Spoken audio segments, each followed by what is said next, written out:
Et finalement, vous Voilà. êtes arrivé, excusez-moi, vous êtes arrivé en même temps, parce que toi, tu es né en 56. Moi, je suis née en 56. Et tu es arrivé à 4 ans. Donc, Je suis arrivée à 4 ans, dans voilà. les années 60.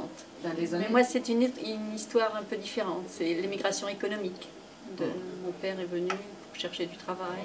Mais qui était quand même antifasciste, voilà, résistant et de faire de la... Qui avait effectivement aussi cette histoire à 18-20 ans. Donc, il me racontait toujours cette période où ils étaient partis dans la montagne avec des amis que je revois encore en Italie, ses compagnons de résistance.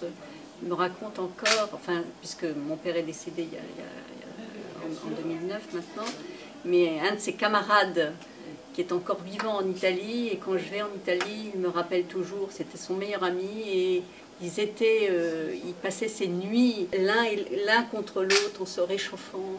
C'est toujours très émouvant quand je vois ce monsieur qui est encore vivant et qui me parle de mon père et de lui. Il disait qu'il avait été résistant. Mais pas des anecdotes en particulier? Cette histoire-là en particulier, bon, peut-être par pudeur aussi, parce que mon père était quelqu'un d'assez pudique, même s'il avait été très fier de cet épisode.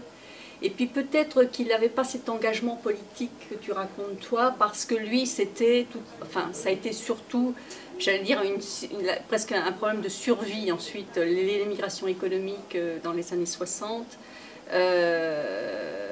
Après, c'est devenu, j'allais dire, presque c'était la lutte pour la survie en France, quoi. Grosso modo, c'est ça. C'était le travail. Bon, il était ouvrier. Il fallait. Bon, on y avait 3 enfants quand même, en bas âge. Donc, il a fallu lutter. Donc, il avait peu de temps, je dirais. Et puis, il n'avait peut-être pas la culture non plus politique. Alors, il avait été résistant parce que c'était dans la mouvance à l'époque, quand il avait 18 ans.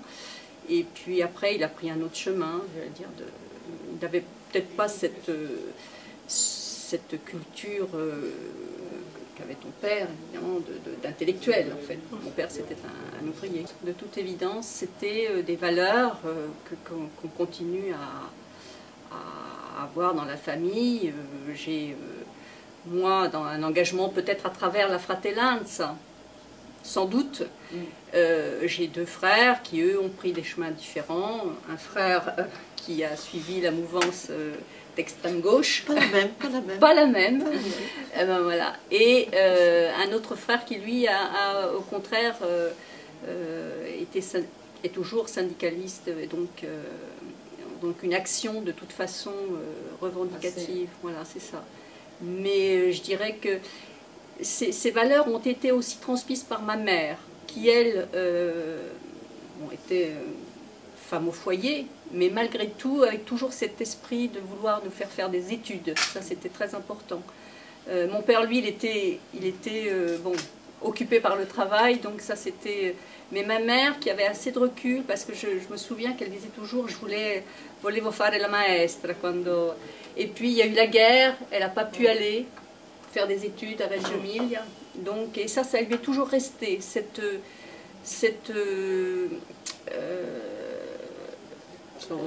son regret, mais je dirais plus que ça. C'était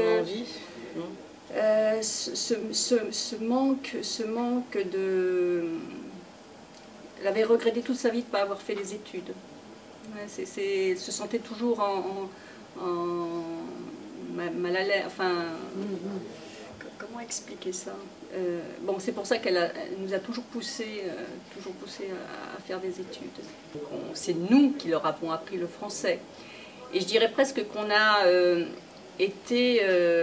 c'est nous qui servions d'intermédiaire avec la maîtresse, avec la sécurité sociale, on a ce rôle qu'ont peut-être d'ailleurs maintenant ces jeunes de la 2e génération.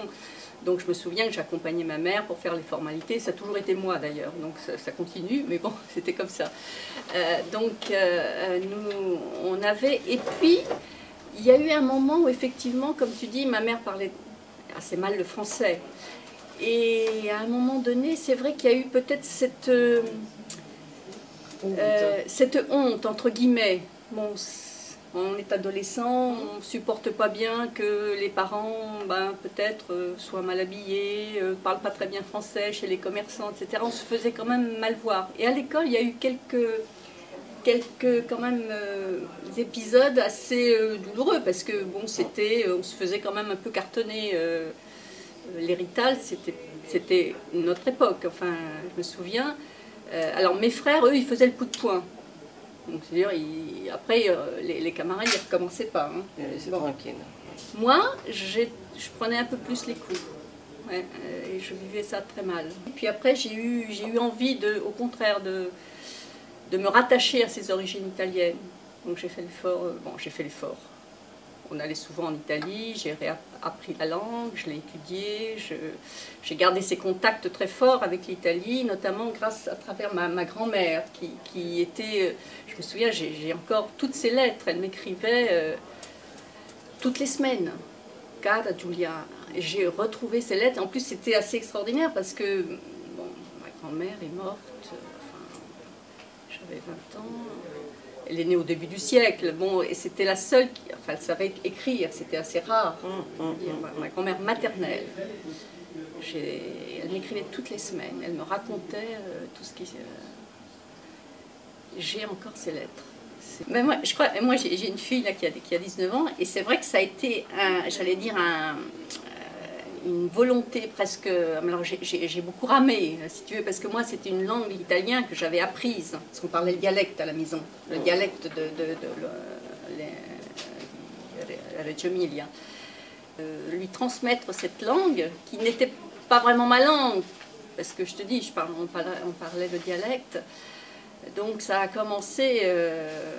je l'ai inondé de dai cartoni animati di Walt Disney in italiano, prima i 2 anni, et comme ça lui a bien formé la tête, et je dirais que je suis assez fière. C'est pas très politique tout ça. Non, c'est pas politique, certes, mais comme l'éponge, c'est avant 2 ans, donc il a fallu... et je suis assez fière, parce qu'après, donc elle allait au cours d'italien, au lycée le mercredi après-midi, et en 6e, elle s'est inscrite à la section italienne du lycée international à Paris, où elle a fait toute sa scolarité en italien. Et là, je dois avouer que je suis un peu jalouse maintenant, parce qu'elle parle beaucoup mieux que moi.